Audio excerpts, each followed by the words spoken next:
It's a great pleasure to share the findings of our team. The team basically from the National School of Development, Peking University. So I think it's a good point to start is the task-based model mentioned by Professor Pizzaretti. A firm organizes workers from different occupations to produce. And an occupation is actually composed by different tasks. And the digital economy, the development of digital technology actually makes these tasks unpacked, especially the digital platforms, makes it possible to separate tasks from each other. They could now be performed by different people in different locations in different time periods. This simple graph shows that there are some tasks that could be automated by different digital technologies, and some that are not automated. That's from the demand side. But actually from the supply side, there's also unpacking. A worker has different skills. It has to be composed and bundled to be supplied together. Now it's possible that these skills could be supplied individually. We call it from bundling to unbundling. Now, as told by Professor Pizzaretti, the match between the demand and the supply is not at the labor or job level. It's now at the task and the skill level. So that firms need to reorganize its production structure and change its labor demand. And at the same time, individuals would have to upgrade their skills and switch between different tasks. There are some empirical findings supporting this argument. For example, there's a study found that in the US, average exposure of tasks to AI decreases. This is intuitive because those that has high exposure scores are now replaced by AI.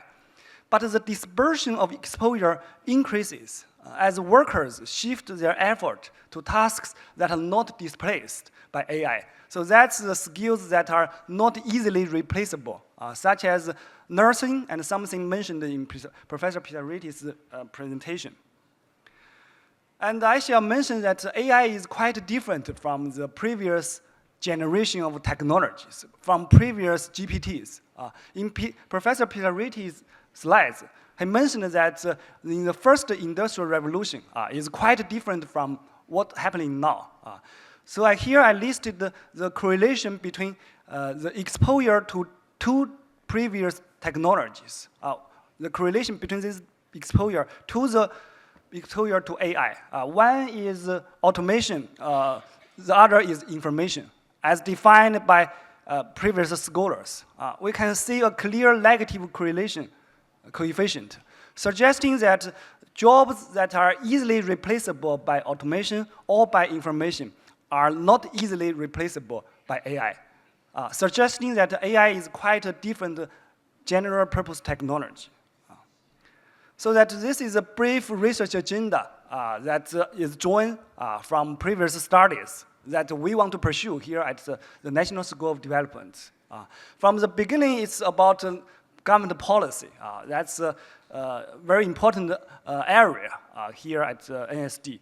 We want to study its impact on technology innovation.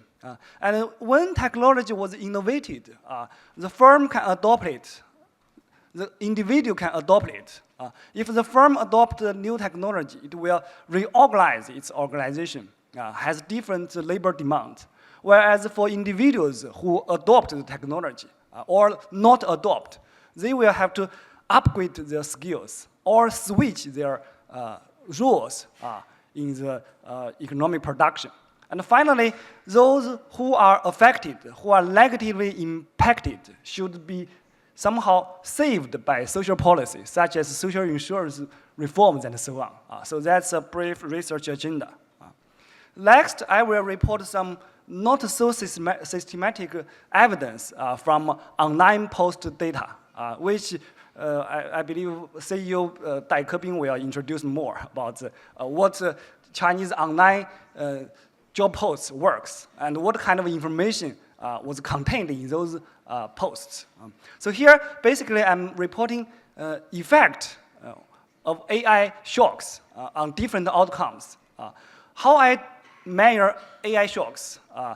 For example, at the occupation level, I will try to measure the exposure of different occupations to AI, which means how likely the tasks could be carried out by AI. At the firm level, I will try to measure its exposure to AI technology. For example, when the first job post was posted regarding AI. At the city level, I want to measure government policies. This morning, Professor Jiang Xiaojuan mentioned the government has played a lot of roles in allocating resources toward AI and other new technologies. That's the so-called independent variables. At the outcome level, I want to measure firms' labor demand, skill requirements, performance, innovation, and also more macroly about composition. So most of this information are from the job posts. For example, total number of new jobs for certain occupation, skill requirements mentioned in the job posts, and their requirement on education, salary, and so on. And if we can match some of these job post data with firm level data, we will be able to measure the innovation, performance, and the labor demand. Finally, at the city level, we can aggregate this data to look at some sort of shed some light on firm organization, such as diversity of occupation and industries. I shall mention that most of these findings are just a correlation, not causality. So my first finding is about how to measure the occupation's exposure to AI. We use data from Zaopin.com with 1.25 million randomly joined posts from 2018 to 2024. That's administrative data with the population of posts and the random join.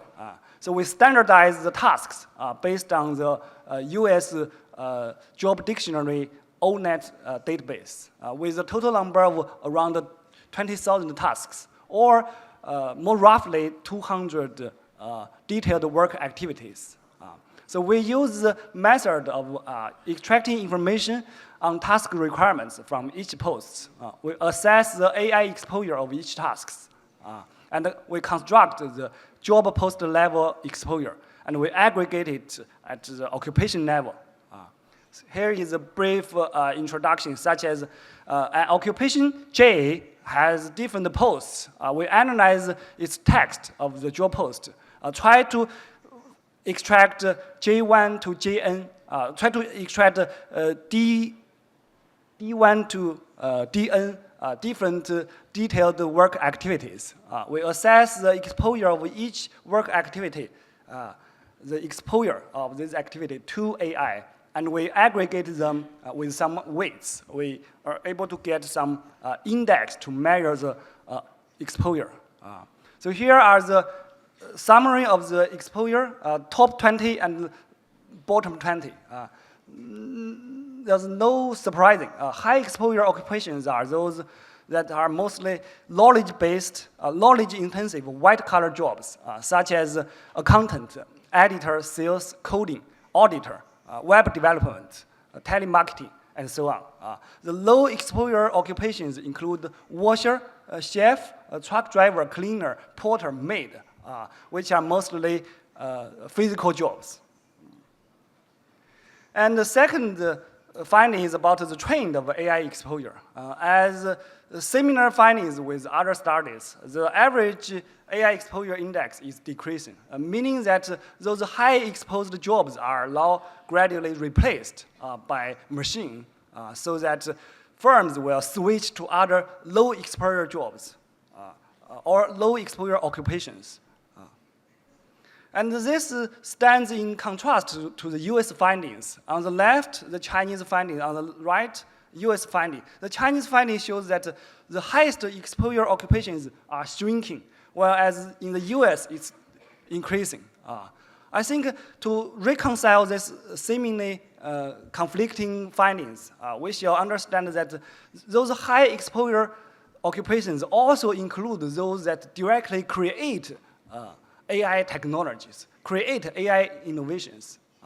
So that the highest exposure jobs are also those jobs that are booming. But for China and other countries that are following in some way, it's not so optimistic because the occupations, tasks that are directly creating innovations are not so popular, whereas most of those high exposure jobs are just white-collar, knowledge-intensive jobs. The third finding is to correlate with the AI exposure to the labor demand. There's a negative correlation between AI exposure and the number of new job posts for a particular occupation, which means accountant, auditor, coder, these occupations has less and less job demand, labor demand, relatively. And we also find there's a higher wage inequality, a higher requirement on education, and a higher requirement on experience. So that for those with high exposure to AI and other technologies, will have to upgrade their skills to catch up. And finally, cities that publish high AI exposure vacancies experienced similar declining trend, which means cities that specialize in those white-collar, knowledge-intensive industries, but not directly creating new technologies, are under risk. And the number 4 of finding is to measure the supply side. So previously we measured the demand side about task. Each task, how it is, to what extent is it exposed to AI.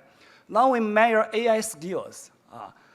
This time we use job post data from 51job.com, another major job platform. And the method, we have tried different methods, but finally we decided to use a keyword extraction, which is not fancy at all.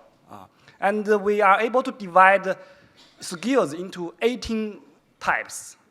The black one is artificial intelligence, AI skills, of which 4% of all job posts mentioned AI skills. And the blue ones are those with least related lists, least similar to AI skills, such as social skill, work attributes, personal traits. Whereas those orange ones are similar or very related to AI skills, including technical support, data analysis, professional software. So from now on, I shall bring to your attention that there are 3 types of skills. Also, I want to also classify tasks into 3 types. The ones that are directly creating AI, that's one. The second one is highly related, highly exposed to AI. The third one is far from AI, okay? Okay, so the direct effect on AI post, of course, it's increasing, especially after 2017, which later I will mention. It's the year of the Chinese national industrial policy being published. The company who publish AI-related posts are also increasing.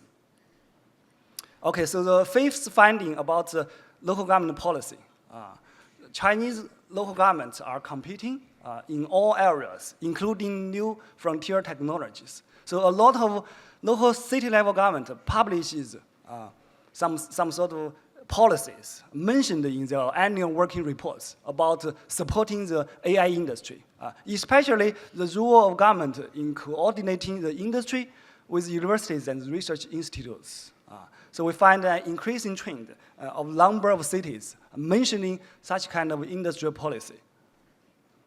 And some event study findings show that after this publishing of industrial policy, we see significant increase of AI-related patent application, measuring the innovation of AI. And we look at the job post data, find the significant increase of AI skills. Of course, this is also intuitive. However, if we look at the skills that are similar or related to AI versus those that are far from AI. We find that, surprisingly, it's the skills that are far from AI experience increase on the right. On the left, it's similar skills or related skills. Those are not, we don't see significant change. So my guess or some hunch about this interpretation is that there's complementary between AI skill and those non-AI related skills, which are far from AI.